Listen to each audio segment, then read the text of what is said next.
Olá! Hoje a gente vai mergulhar fundo em um dos temas mais quentes do momento: as políticas de tarifas propostas para um eventual segundo mandato de Donald Trump. Vamos destrinchar a estratégia, as ferramentas e o que tudo isso pode significar com base em muito material de análise. O objetivo é entender uma das agendas comerciais mais agressivas que a gente já viu. E para começar, nada melhor do que essa citação do próprio Trump logo depois da eleição. Ela já dá o tom da conversa, né? Existe um reconhecimento claro de que vai haver um custo. Ele mesmo chegou a falar em alguma dor para os americanos. A aposta, como a gente vai ver, é que o ganho lá na frente vai compensar o aperto no curto prazo. Então, a grande pergunta que guia a nossa análise é exatamente essa. A gente está falando só de um ajuste, de uma pequena mudança de rota, ou estamos diante de uma possível reestruturação total do sistema de comércio global que a gente conhece há décadas? Certo, vamos começar pela base de tudo isso. Para entender as ações, a gente precisa primeiro entender a ideologia. E essa ideologia tem nome e sobrenome: America First ou América em primeiro lugar. É o pilar que sustenta toda essa estratégia. E aqui estão os objetivos declarados dessa filosofia. Repara que não é só sobre economia. A visão é que um comércio mais equilibrado fortalece a indústria dentro de casa. E isso, por sua vez, reforça a segurança nacional, diminuindo a dependência de outros países. E tem mais: a ideia é usar a grana arrecadada com as tarifas para financiar programas sociais, como creches, por exemplo.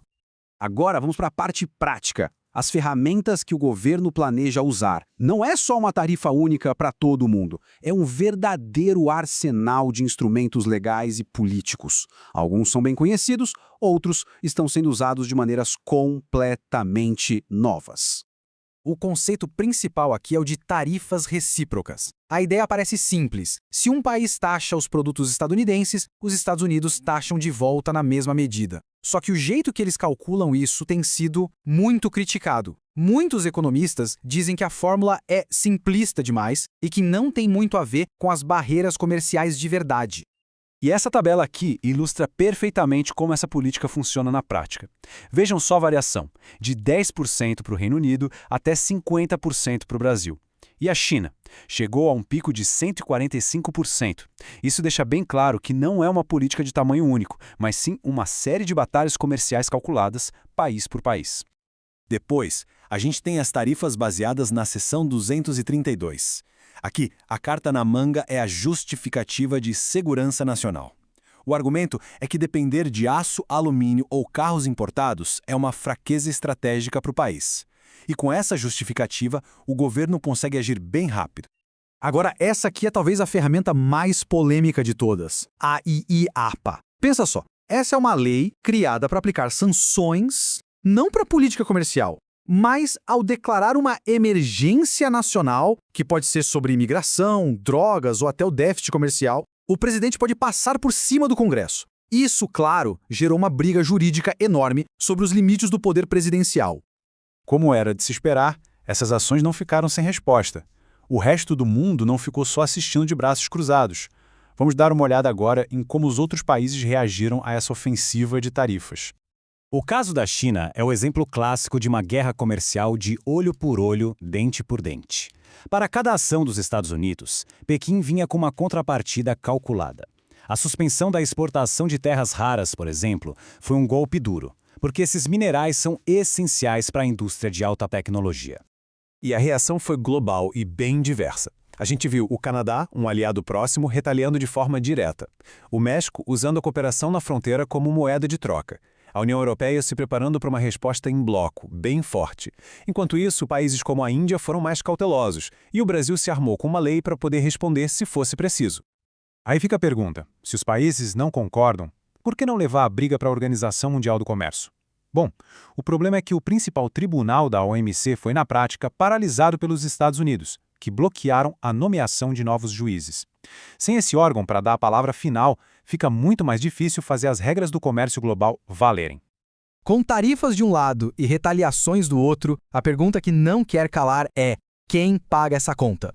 Vamos analisar agora os impactos econômicos disso tudo, tanto nos Estados Unidos quanto no resto do mundo.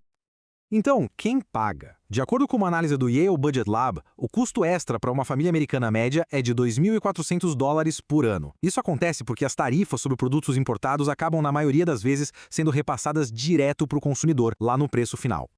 E para dar um exemplo ainda mais concreto, esse é o aumento estimado no preço de um carro importado se todas as tarifas propostas forem aplicadas. É um valor que afeta diretamente o poder de compra e as decisões do consumidor. Agora, o ponto interessante deste slide é a contradição que ele mostra. Apesar de um dos objetivos ser proteger a indústria, os dados oficiais mostraram uma queda no número de vagas de emprego abertas na manufatura. A incerteza e o custo mais alto de matéria-prima, como aço e alumínio, acabaram pesando contra o setor. Para entender o outro grande impacto, a gente precisa falar sobre uma regra pouco conhecida chamada de minimis. Pensa nela como uma espécie de brecha que permite que pacotes pequenos, principalmente de comércio, entrem nos Estados Unidos sem pagar tarifa. E qual foi o resultado de terem aumentado o limite para essa isenção em 2016? Uma explosão! O número de pacotes usando essa regra cresceu mais de 1000%. E os maiores beneficiados foram os gigantes do e-commerce chinês, como a Shein e o AliExpress. Como resposta, o governo Trump fechou essa brecha especificamente para a China, numa tentativa de equilibrar o jogo para os varejistas americanos que não tinham essa mesma vantagem. Bom, depois de ver tudo isso, vamos para a nossa parte final para amarrar as pontas e pensar no que tudo isso representa para o futuro do comércio global. No fim das contas, o que a gente está testemunhando é um conflito de visões. De um lado, um sistema que foi construído por mais de 70 anos, baseado em regras e cooperação. Do outro lado, uma abordagem unilateral, onde os interesses do próprio país, da forma como o governo os define, vêm antes de qualquer acordo internacional. E isso nos leva à pergunta final. Essa política agressiva vai mesmo criar uma nova ordem comercial ou a gente vai ver uma repetição do passado? Surgiu entre analistas, inclusive aqui no Brasil, uma frase: Trump sempre arrega, ou Trump always chickens out. A ideia por trás disso é que no passado, o governo recuou de algumas tarifas depois de reações muito negativas do mercado financeiro. Então a dúvida que fica é, até onde essa estratégia pode ir antes que a economia force um passo para trás? A resposta a essa pergunta vai definir o comércio global nos próximos anos.